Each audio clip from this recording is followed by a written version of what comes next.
Namaskar. Today it's May 24th, 2026. Welcome to day 72 of Satvik Yogi Path. Each year on March 14th begins my 100 days journey in returning to the essence of yoga towards the celebration of International Day of Yoga on June 21st.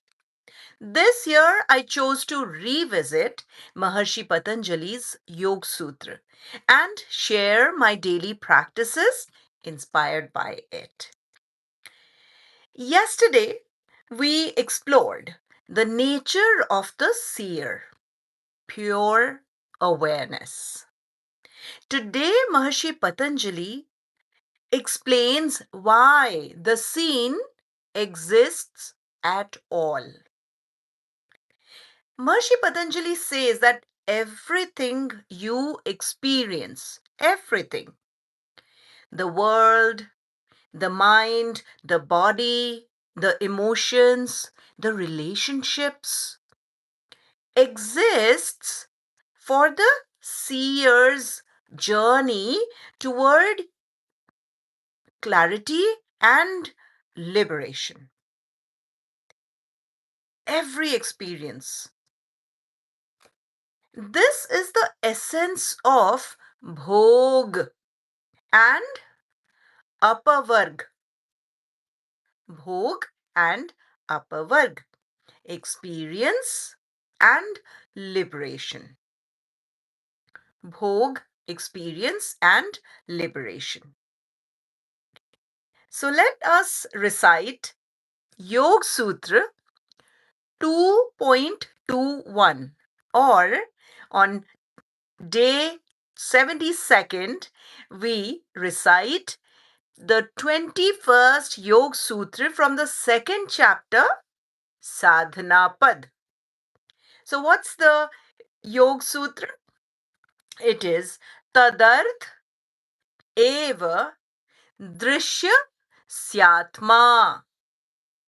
Tadarth eva drishya syatma.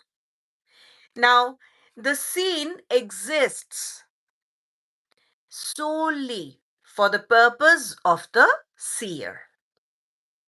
Let us try to understand Yoga Sūtra 21st from the second chapter, Satapad, when we break it down to word by word. Let us try to understand. What is the Yoga Sūtra? It's Tadarth eva drishya syatma. This is the Yoga Sūtra.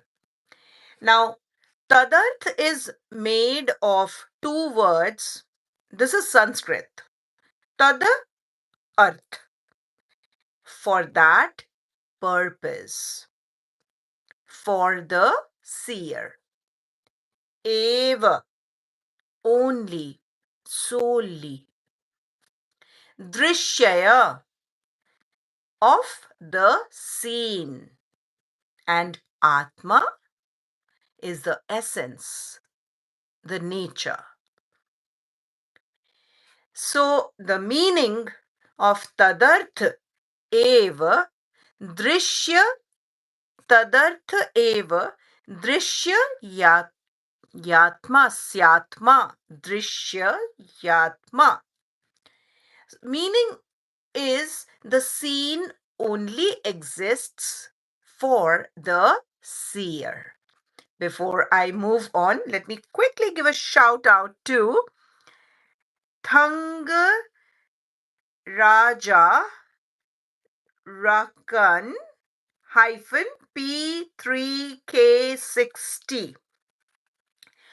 I would say that thank you first of all for joining this live stream, which I have been doing, which I do every day, because this is a 100-day journey. I begin on 14th of March every year in celebration of International Day of Yoga, and this is my way of returning to the essence of yoga. And I share my daily practices inspired by Maharshi Patanjali's Yoga Sūtra. And I thank you for joining me today. It is day 72 of my 100 days yoga journey. Now, according to Maharshi Patanjali's explanation of the 21st Yoga Sūtra from the second chapter, Sadhana Pad, Maharshi Patanjali is giving the purpose of Prakriti. Prakriti, the entire field of the scene. The scene exists for experience, bhog. The scene exists for experience, that is bhog. So, what does this mean?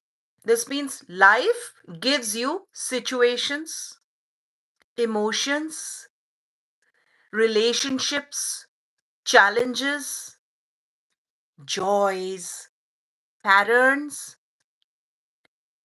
And these are not random, they are experiences that reveal our tendencies. Right? Next, the scene exists for liberation. Apavarga.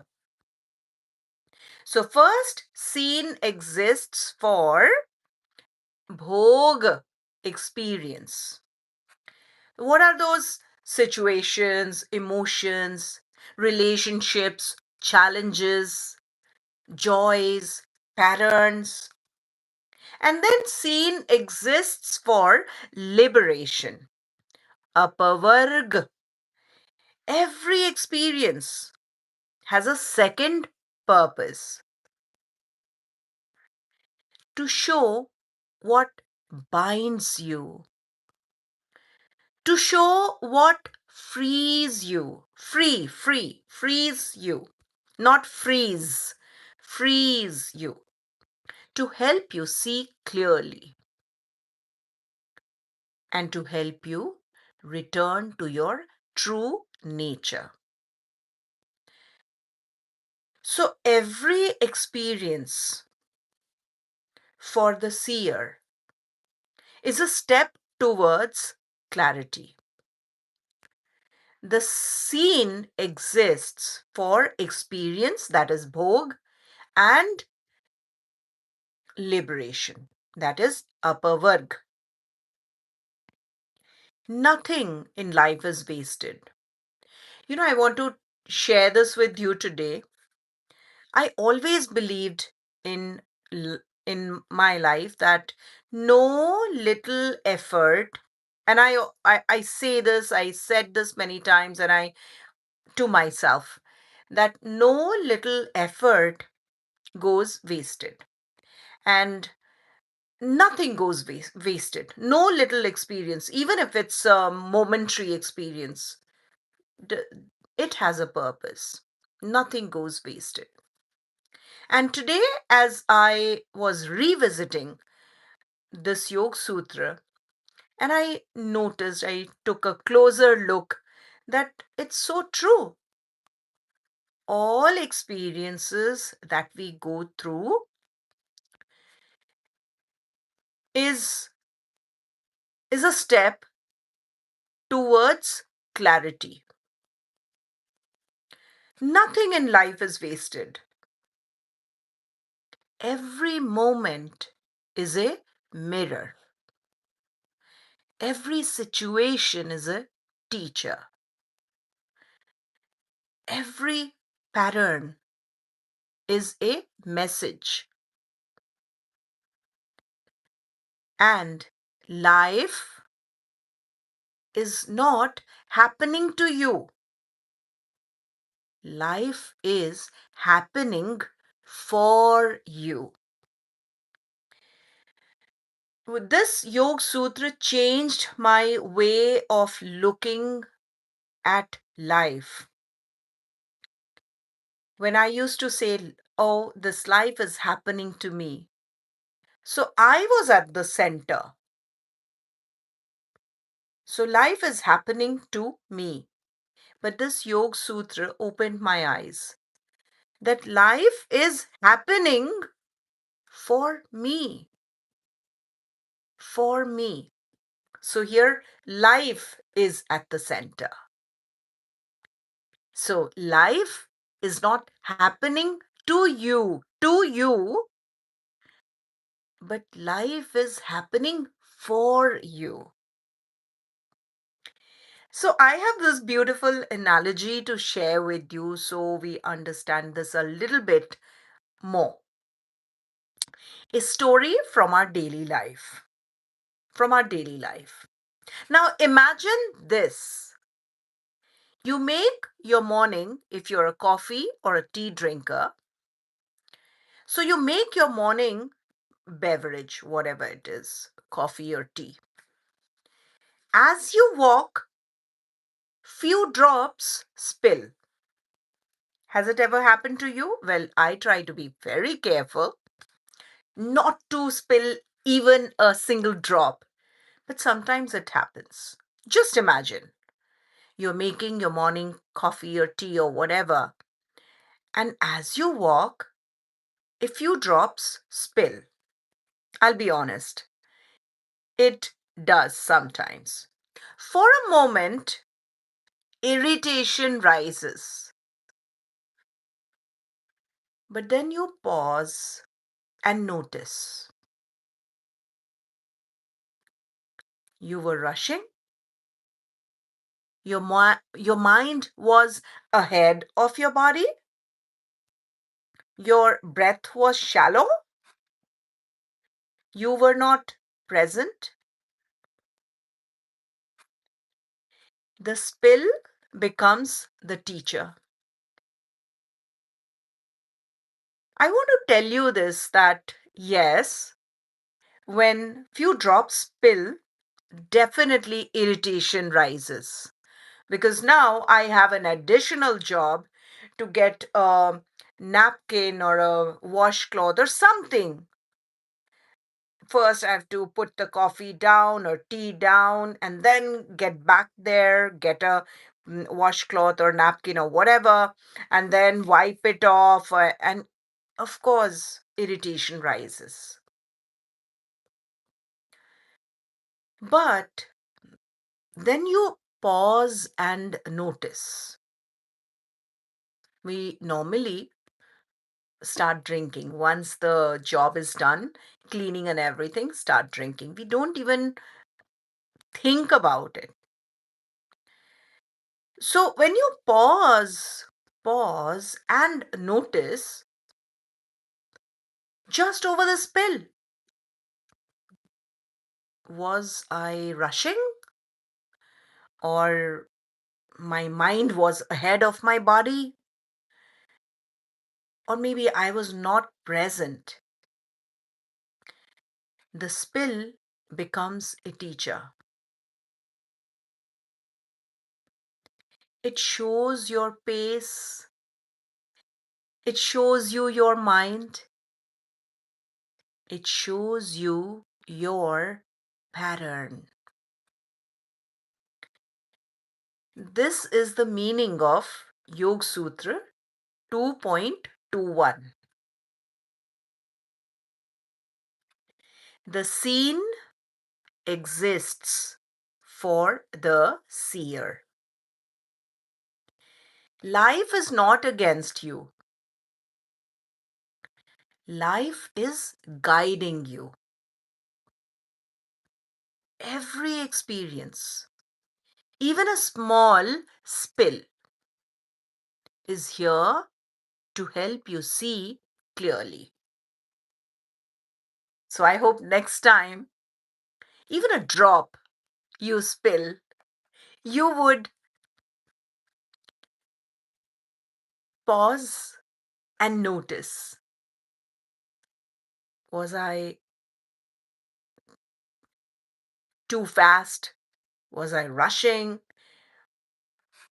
If I were not present? Okay, so is that how I act? Is that how I Is that how my pattern is? So you would pause and notice. So life is not against us. Life is guiding us. Nothing in your life is meaningless. Nothing. Everything is part of your awakening.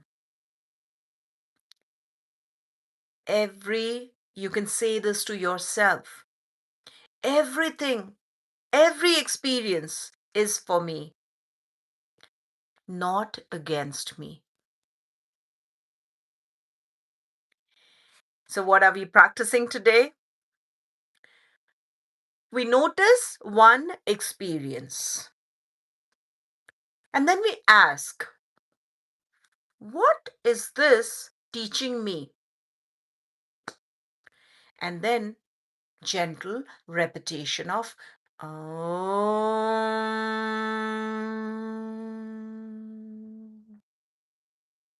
and bhavna, contemplating on the purpose. So let us begin our stillness practice. And whenever we do that, this is this today's practice is going to be very interesting because this is the heart of day 72.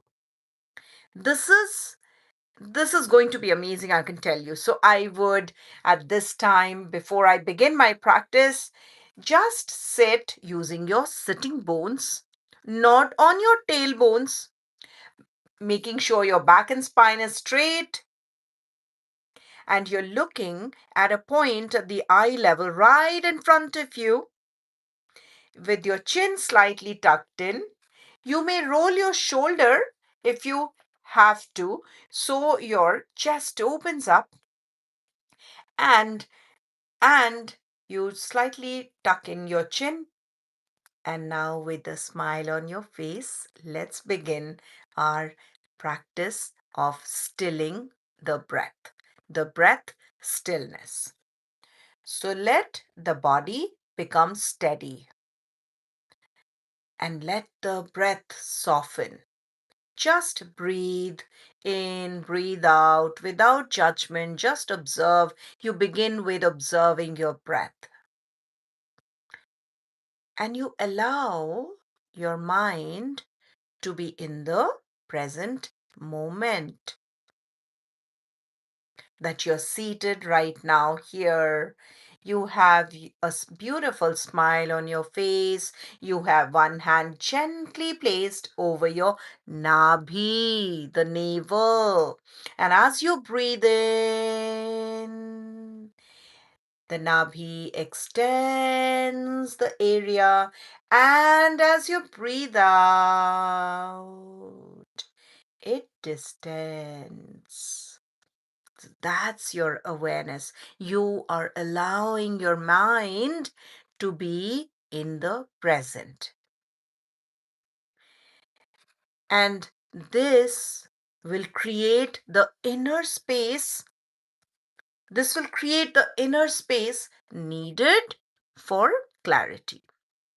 So let's go in 4 steps of stillness of breath. 1, as we breathe, we observe without judgment.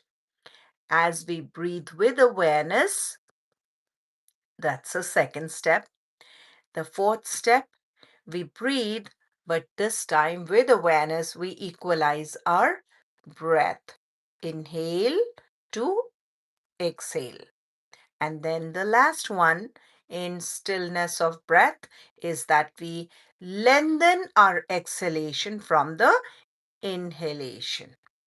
So we do this in 8 breath cycle with the first 2 observation of your breath, the second 2 breathing with awareness, the next 2 equalizing your breath, and the last 2 lengthening the exhalation. That is softening the breath eventually. and allowing our mind to be in the present. So let's begin with your hand gently on your navel. Breathe in, breathe out. Breathe in, breathe out. Now you breathe in with awareness that you're there in the present right now. Breathing out. Breathe in, breathe out. Now we equalize our breath by counting. Breathe in, two. Breathe out, two. Breathe in, two.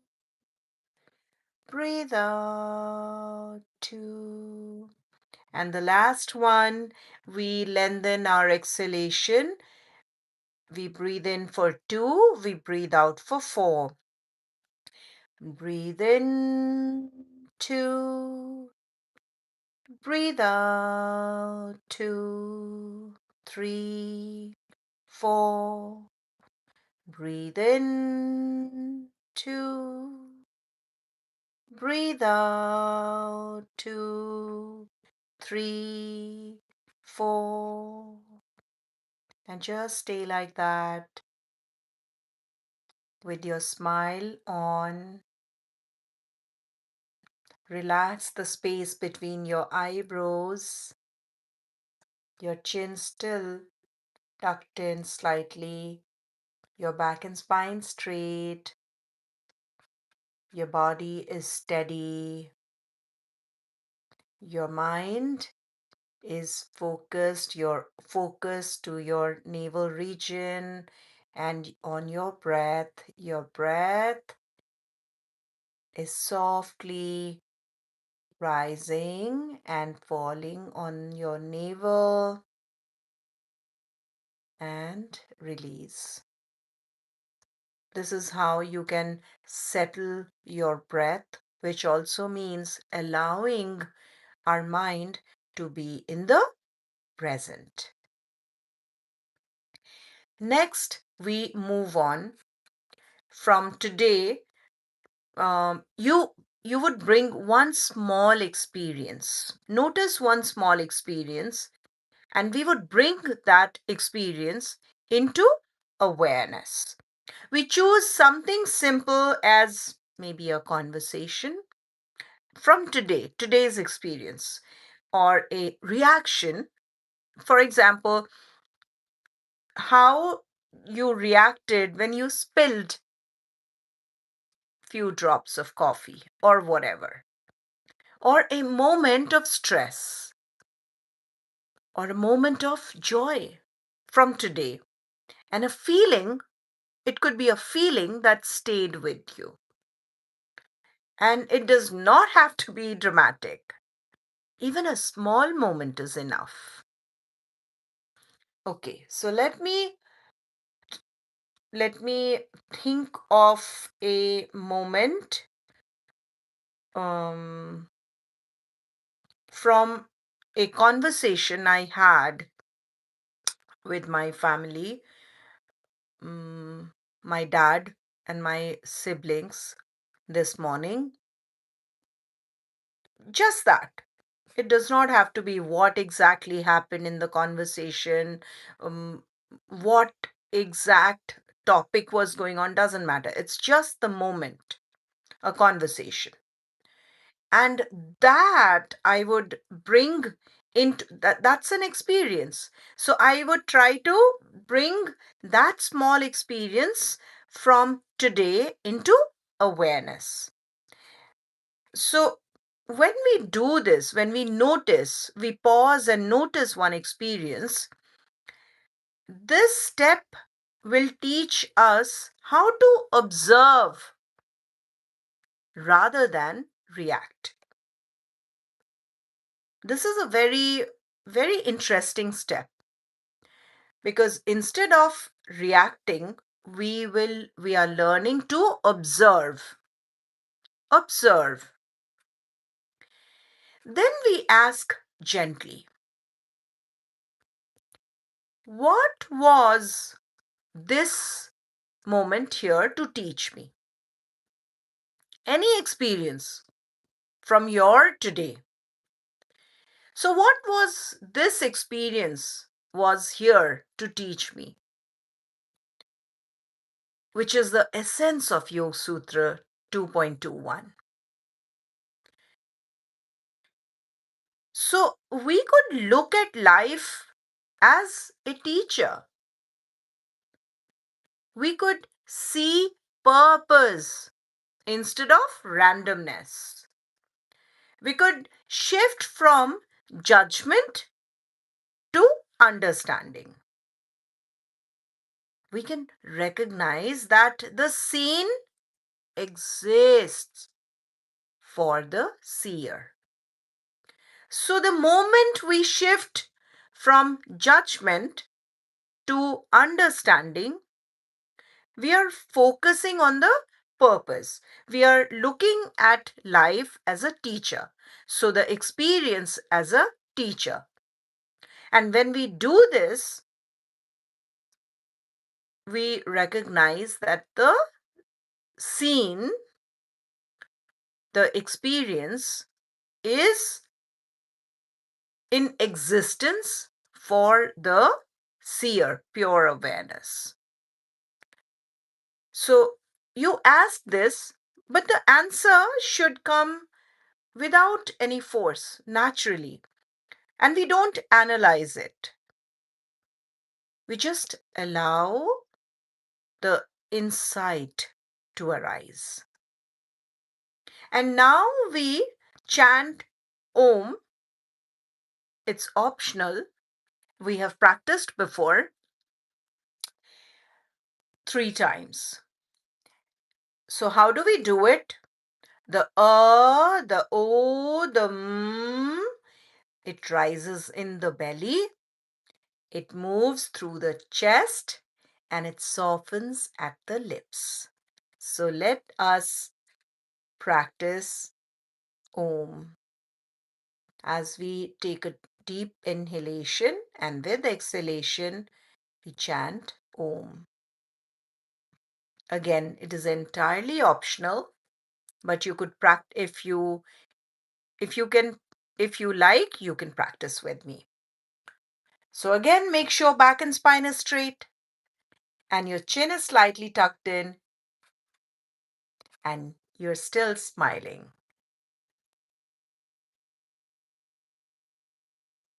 Take few short breaths. Your hand resting gently over your navel, the nabhi. And now take a deep breath in.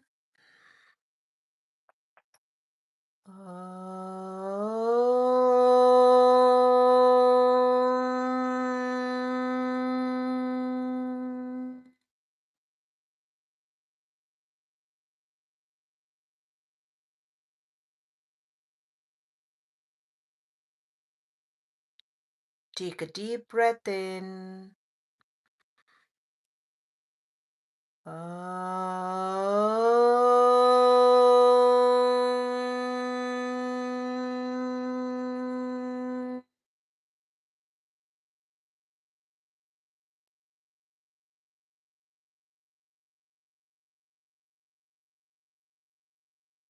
And the last, take a deep breath in.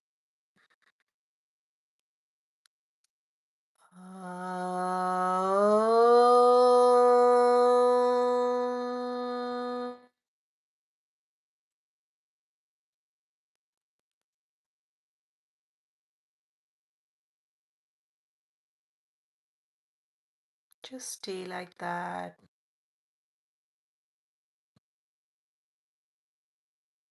Space between your eyebrows. Bhru Madhya, still relaxed. Your smile is still on. Relax your body.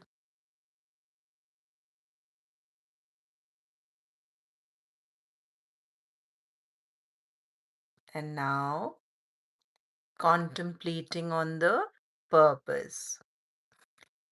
And what is it? That life is my teacher.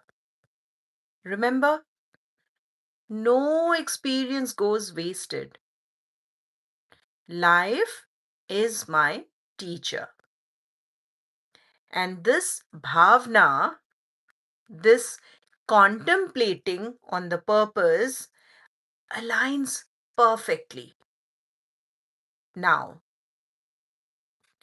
the scene exists solely for the seer.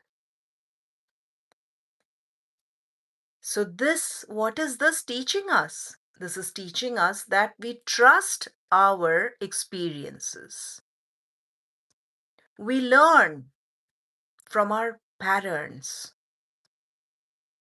We see purpose in every moment. And we walk through life with clarity. So that completes our stillness practice. Now I have a challenge, that is day 72 challenge for you. Now you would take one experience today and find the lesson in it. You think that's hard? Any experience, it does not have to be dramatic.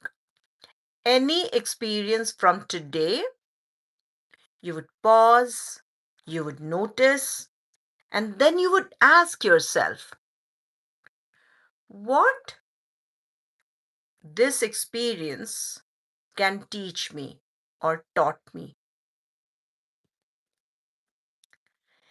Day 72 teaches us that the scene exists solely for the seer, for experience and liberation, for bhog and apavarg. When we understand this, life becomes purposeful and clarity becomes natural. So, tomorrow we will explore why the scene seems to persist, even after the seer has understood its purpose. So, what did we do today? We practiced to see life as a purpose, see experience as a purpose. So we can walk through life with clarity. So life is meaningful. Life is happening for us. Life is not happening to us. Life is happening for us. This is so beautiful. So we meet again tomorrow. Until then, stay warm, stay open, and most importantly, stay honest to your own story. I thank you all for your presence today with me. Thank you.